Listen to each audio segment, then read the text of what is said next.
자, 그래서 이제 개가 침을 흘리는 이 타액을 가지고 지금 이제 조건적 반응을, 조건적이라고 하는 것은 반응을 할 때 어떤 것을 제공할 때, 그 제공할 때 거기에 대한 반응이죠. 그래서 이 매번에 저거 12시에 알리는 성당 종소리, 그 성당에 이제 종소리가 이제 12시에 이제 울리는 거예요.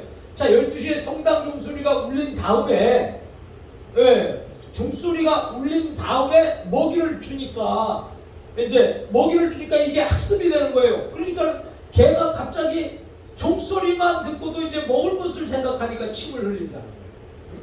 그러니까 이렇게 개가 꼭 먹을 것만 있어서 침을 흘리는 것이 아니라, 개도 이렇게 자기의 어떤 인지를 통해서, 생각을 통해서 개도 침을 흘린다는 거예요. 개가 그냥 개는 원래 침 흘리는 개다 이렇게 하기 전에 개가 평소에 계속 침만 흘리는 게 아니잖아요. 자, 그런데 이 12시에 성당에 종소리가 났어. 그 종소리가 남과 동시에 그 끝나면 바로 개에게 밥을 주다 보니까 이 개는 그게 학습이 돼서 종소리만 들어도 이제 밥을 먹게 생겼구나, 이렇게 생각하고 밥을 먹게 생기니까 침 흘리잖아요. 요거를 이제 고전적 조건 반응에서 이제 파블로프가 그것을 이제 발견하게 된 거죠. 그래서 고전적 조건 형성은 어떤 신호나 조건에 반응을 나타내지 않았던 독특한 환경적 자극에 의해서 특별한 선호와 행동적 반응을 반복적으로 나타나게 되는 일련의 학습 과정을 설명한다, 이것입니다. 자, 그러니까 고전적 조건 형성, 어떤 신호, 조건의 반응을 나타내지 않았던 독특한 환경적 자극에 대해서, 그러니까 정당의 종소리가 계속 매일 정오에 울리는 성당의 종소리, 이게 독특한 환경적 자극에 의해서 특별한 선호와 행동적 반응을 반복적으로 나타난다는 거예요. 그래서 그 종소리를 듣고도 이 개는 종소리가 끝나면 밥을 주겠다, 그러니까는 그 밥을 생각하니까 개가 침을 흘린다는 거예요.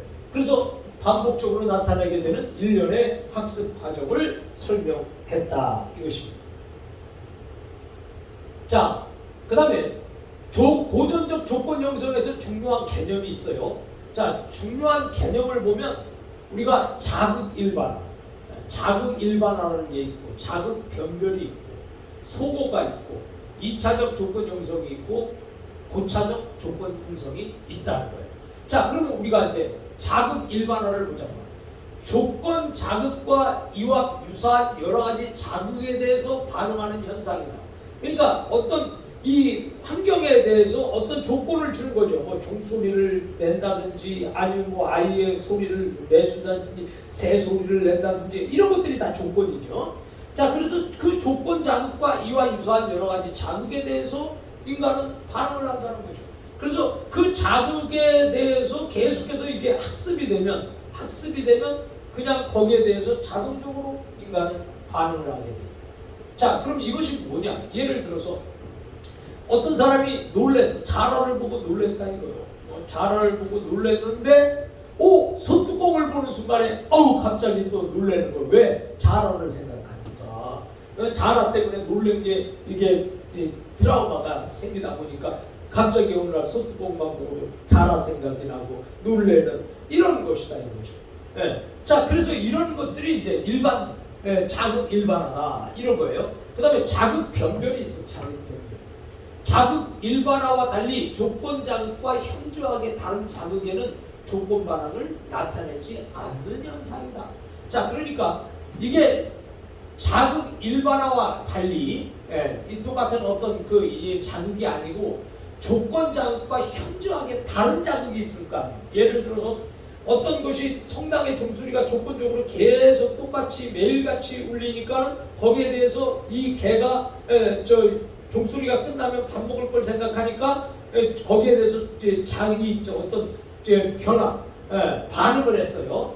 자, 그런데 갑자기 또 다른 어떤 환경이나 이런 거 되면 그거하고는 상관이 없다 이런 거죠. 그래서 조건 반응을 나타내지 않는다는 거예요. 다른 자극에 대해서. 그 다음에 소거예요. 소거는 뭐냐?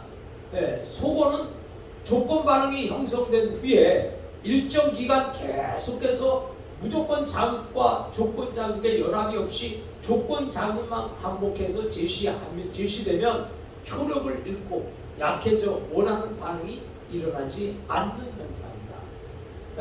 자, 이게 소고라는 것은 그냥 없애는 거잖아요. 없어지는 거잖아요. 자, 그래서 조건 반응이 이제 형성됐어. 이루어졌어. 그리고 일정 기간 계속해서 무조건 자극과 조건 자극의 연합이 없이 이제 연합 없이 조건 자극만 반복해서 계속 제시하면 효력을 잃는다. 그래서 약해져 원하는 반응이 일어나지 않는다. 자, 예를 들어서 이제 개가 성당의 종소리가 12시에 났다 이거예요. 그 12시에 딱 나니까 이제 종소리를 듣고 개는 평소에 밥을 줬다며. 그러니까 종소리를 들으면 개는 밥 먹을 생각에 침을 흘렸다 이거죠. 그런데 만약에 계속해서 종소리가 난 다음에도 밥을 안 줬다. 그래서 한 번은 그렇게 또 지나가. 몇 번은 또 계속 그걸 이렇게 생각하다가 개는 침을 흘려. 근데 매일같이 계속해서 또 종소리가 끝난 다음에도 밥을 안 주면 거기에 대해서 반응을 안 한다. 그것이 이제 결국 반응이 일어나지 않는 거예요. 그게 이제 소고다. 그래서 이제 이것이 계속해서 반복되어져야 되는데 반복이 안 되고 어떤 환경이 갑자기 바뀐다든지 그러면 이제 그게 잊어버려지게 되는 것이죠. 그래서 아무 상관이 없으니까 그 다음부터는 침을 안 흘려. 계속 종소리가 나도 밥을 계속 안 주면 침 흘릴 이유가 없는 거죠. 자, 그래서 2차적 조건 형성이에요. 자, 2차적 조건 형성이라고 하는 것은 종소리와 탁자를 치는 소리를 짝지어서, 자, 그러니까 종소리하고 이 책상을 치는 소리를 짝지어서 반복적으로 제시하면 탁자를 치는 소리에도 침을 흘리는 현상입니다. 자, 그러니까 지금 개가 종소리도 울리고 탁자도 울려. 그래서 탁자를 이렇게 친다 말이죠.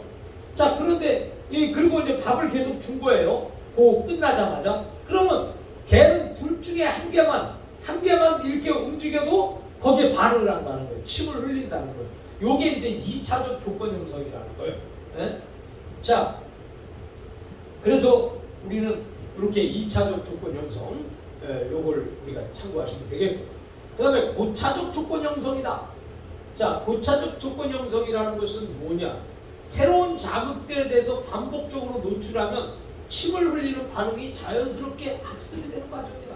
자, 새로운 자극들에 대해서 반복적으로 계속 하게 되면 침을 흘리는 반응이 자연스럽게 익혀지게 된다. 그러니까 종소리가 계속 울리고 밥을 먹는 한 계속해서 개는 늘 종소리를 들을 때마다 침을 흘리고, 그 다음에 또 이것을 종소리 빼고 탁자 종소리하고 같이 울릴 때 밥을 줘도 종소리 그 중에 한 개만 이렇게 듣기만 해도 함께 반응을 일으킨다.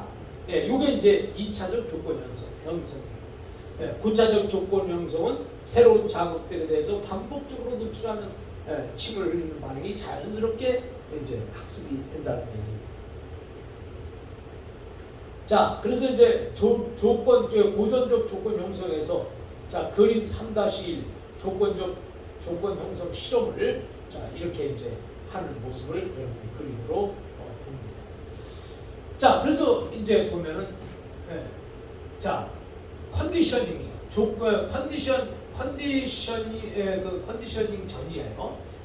자, 그래서 먹이가 있어.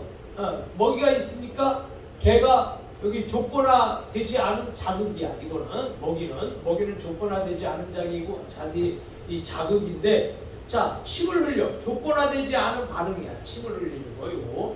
자, 그런데 컨디셔닝 조건화 전이야. 이걸 보면은 자, 벨 소리가 중립 자극이야. 그래서 벨 소리가 나무로 반응을 해. 벨 소리가 나무로 반응을 하면 침을 흘리지 않고 조건화된 반응이 없다. 그러니까 종소리만 듣고는 안 된다는 거죠. 자, 여기 보니까 이걸 이제 잘 봐요. 그래서 컨디셔닝 중에서 이게 이제 중이야. 그것은 자, 종소리 나죠. 벨소리 나지. 그리고 먹이를 줬어. 그러니까 종소리가 나고 먹이를 줬다 이거야. 그런데 반응을 안 해. 자, 다시 말합니다. 이제 이거 그림을 잘 보세요. 자, 이거는 먹이만 봐도 침 흘려, 걔는. 예. 자, 먹이만 봐도 침을 흘리는데 먹이는 안 주고 종소리만 계속 울려봐. 그러면 침을 안 흘리고 있어요, 지금. 예. 자, 그런데 이것을 조합시키는 거야, 더하는 거야. 자, 종을 때리고 종소리를 먼저 내고 먹이를 주니까 이제 얘가 침을 흘린단 말이죠. 예. 그래서 이제 이것이 학습이 되는 거죠. 그래서 이게 학습이 되면 나중에는 종소리만 들어도 걔는 침을 흘리는 반응으로 바뀐다. 요 그림 조건 형성 봤습니다. 그 다음에 이제 우리가 두 번째는 조작적 조건 형성이에요. 그러니까 조작적이다 그러면 어떤 내가 그것을 이렇게 조작하는 거죠. 움직이는 거죠. 만드는 거단 말이죠. 자, 그래서 조작적 조건 형성의 효시로 손다이크. 그 다음에 손다이크는 1911년 고양이 실험을 통해서 효과의 법칙을 제시해서 보상이 주어지는 행동은 학습되고 처벌이 주어지는 행동은 회피한다는 것을 발견하게 됩니다. 자, 그러니까 이 고양이를 통해서 이 효과적인 법칙이에요. 효과의 법칙을 제시했어요. 그래서 이 고양이가 무엇을 주니까 보상이 주어지는 행동은 고양이가 그것을 알아. 근데 그것에 대해서 처벌이 주어지는 행동은 회피한다는 거예요. 자, 예를 들어서 이 고양이가 말이죠. 자, 어떤 것을 꾹 누르니까 발로 누르니까 물이 나와. 그리고 밥도 나와. 그러면 이제 그걸 이제 이렇게 하다 보니까 자기가 어떻게 하다 보니까 그걸 눌렀어. 누르는데 물도 나오고 밥이 나온단 말이죠. 자, 그거는 이제 학습이 됐기 때문에 그거는 이제 계속해서 증가하는 거예요. 그 좋은 거예요. 그래서 나중에는 고양이가 목마르고 배고플 때 가서 스위치 딱 누르면 물 나오지 밥 나오지 먹는 거예요. 자, 그런데 또 하나는 예를 들어 어떤 스위치 하나를 누르니까 어떻게 하나 누르니까 그것이 막 그 채찍으로 돼서 막 고양이를 때리는 거예요. 그러면 고양이 그 몇 번 하다 보니까 이게 그걸 누르면 고양이가 채찍이 나를 때리니까 고양이는 그것을 될 수 있으면 안 누르려고 하죠. 그래서 될 수 있으면 그 스위치를 피해서 다니려고 그러고 이거 좋은 것만 물 나오고 밥 나오는 그 스위치만 누른다 이 말이에요. 자, 그 얘기가 이제 이 조건적 조작 형성의 효시로 손다이크가 그렇게 고양이 실험을 통해서 발견한 거죠. 자, 그 다음에 이제 조작적 조건 형성에서 학습된 행동. 이 학습된 행동은 그 결과에 따라 반응이 증가 또는 감소하는데 결과에 따라서 이제 반응이 증가하기도 하고 또 축소되기도 하죠. 자, 그래서 증가 또는 감소하는데 원하는 보상이 뒤따르는 행동은 증가한다. 그러니까 자기가 원하는 보상이 있을 때는 행동이 자동적으로 발달을 하지. 근데 기대와 달리 처벌이 주어지는 행동은 안 한다. 사람도 자꾸 막 그거를 어떤 것을 하게 되면 자꾸 처벌을 하고 막 그러면 굳이 안 하잖아요. 근데 상을 준다. 그러면은 또 행동이 증가하는 거예요.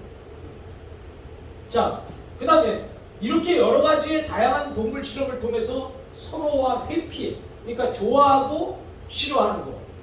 그래서 선호와 회피에 관한 학습 과정에 관여되는 주요 원리를 제시하였는데 조작적 조건 형성의 주요 개념으로는 그걸 강화하는 거다.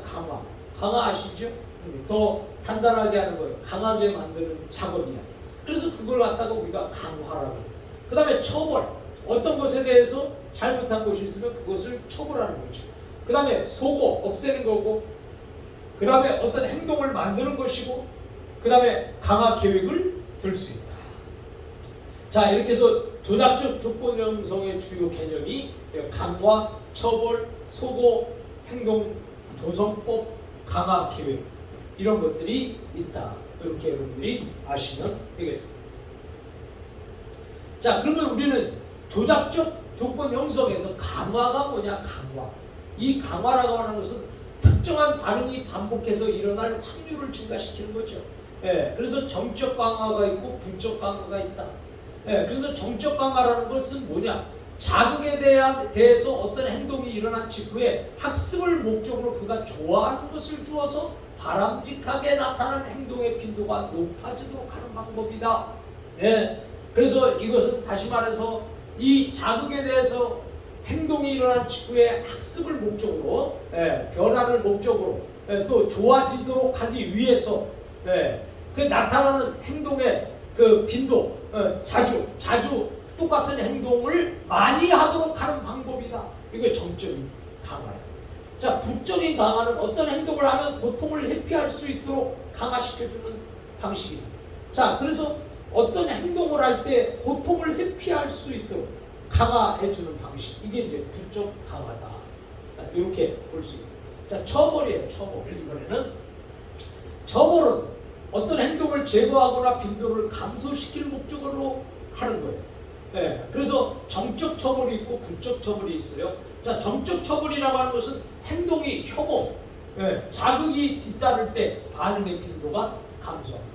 자, 내가 하는 행동이 혐오스럽고 어떤 자극이 있다, 고통스러운 이런 어떤 자극이 있다, 그러면 이 반응의 빈도가 감소할 수가 있다.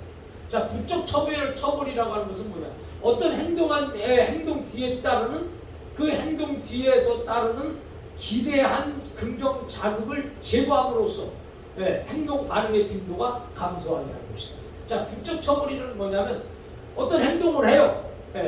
근데 그 행동을 하면 그 기대한 긍정 자극이 없어. 행동을 하면 아무런 긍정 자극을 안 줘. 그래서 뭐 어떤 보상도 없어. 그럴 때는 행동 반응의 빈도가 감소할 수밖에 없어요. 열심히 했는데 거기에 대한 보상이 없어. 그러면 안 한다 이 말이죠. 그래서 사람은 이 보상 심리, 이 보상 심리라는 것은 이 아들러가 또 그가 만들어낸 거 아니겠어요? 자, 그래서 우리는 이쪽 부적 처벌과 정적 처벌을 살펴보았습니다. 자, 그다음에 이제 조작적 조건 형성에서 소고는 뭐냐? 반응을 보이지 않게 하는 거예요. 그러니까 무반응하게 만드는 거죠. 그러니까 그걸 없애는 거다 이거죠. 없애서 반응을 나타나지 않도록 이렇게 하는 거예요. 그 다음에 행동조성법과 강화 계획이 있어요. 자, 그러면 행동조성법이 뭐냐? 복잡한 행동을 학습시키기 위해서 목표 행동에 근접하는 행동을 볼 때마다 강화를 주는 거예요.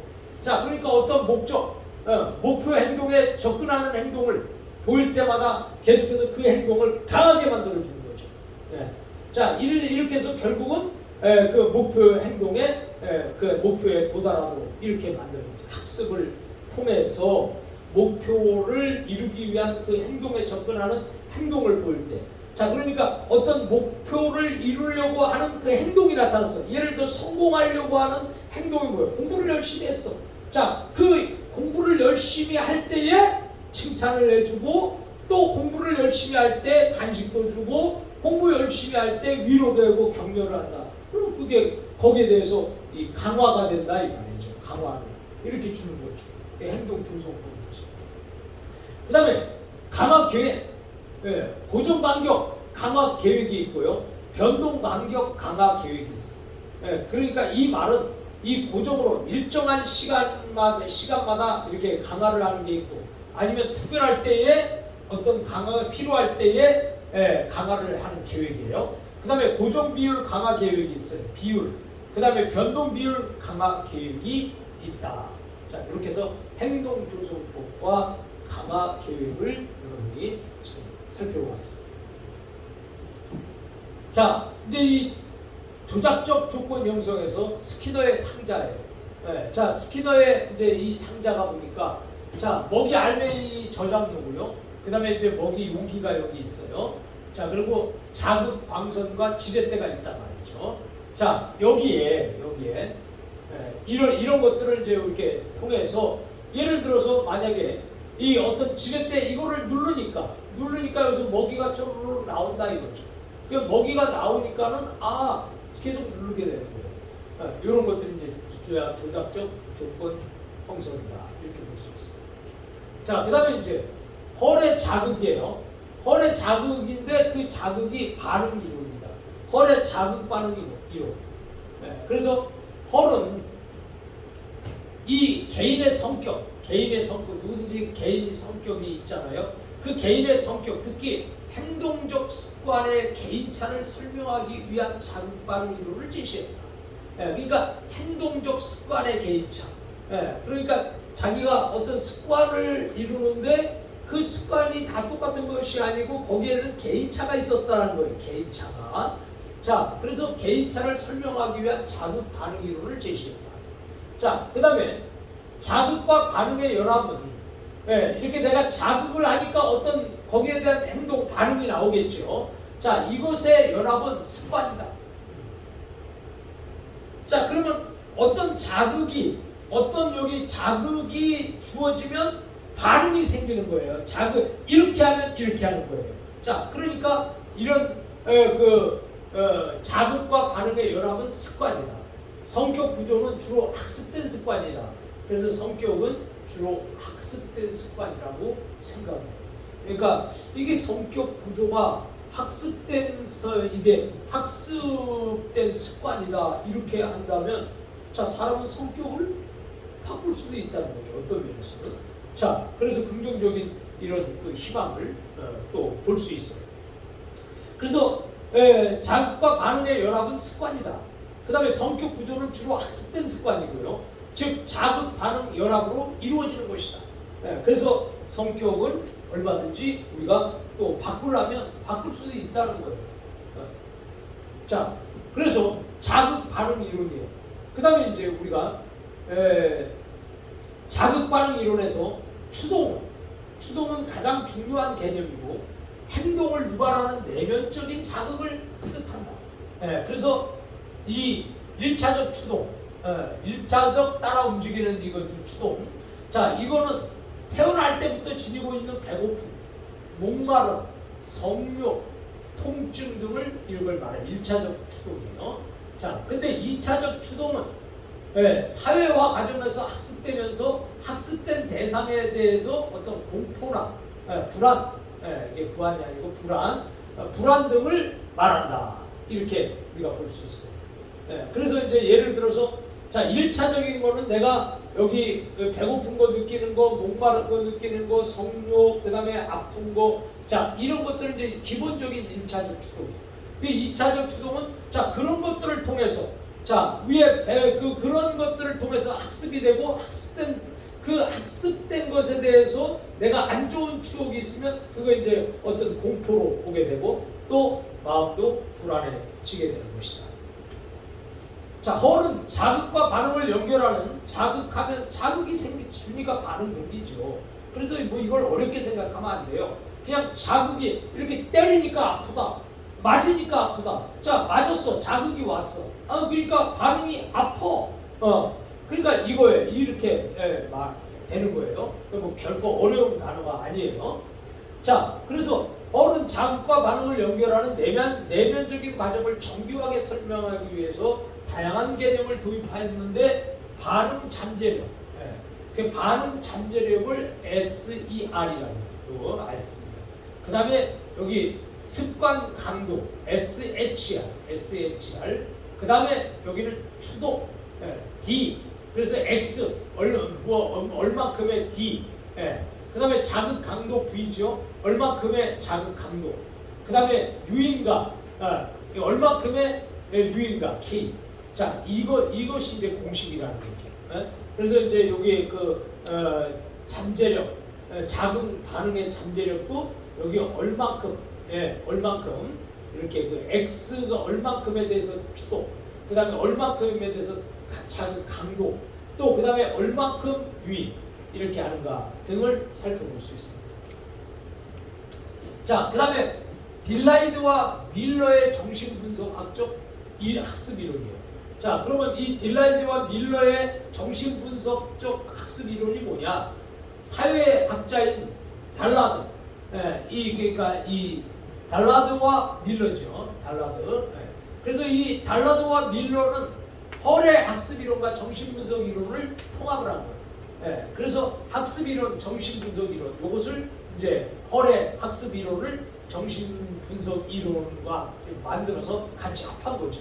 자, 그래서 학습의 기본적 구성 요소로서 추동, 단서, 반응, 강화를 제시했습니다. 그래서 추동 자극으로 배고픔이나 어떤 생각과 같은 내적인 것에 더불어서 통증을 부여하는 자극이나 불쾌감을 주는 환경 요인과 같이 외부적인 것으로 나누어 설명을 했다.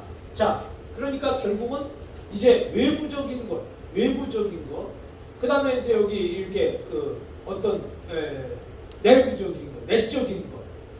그래서 내적과 외적인 그러한 것에 대해서 나눴다는 거예요.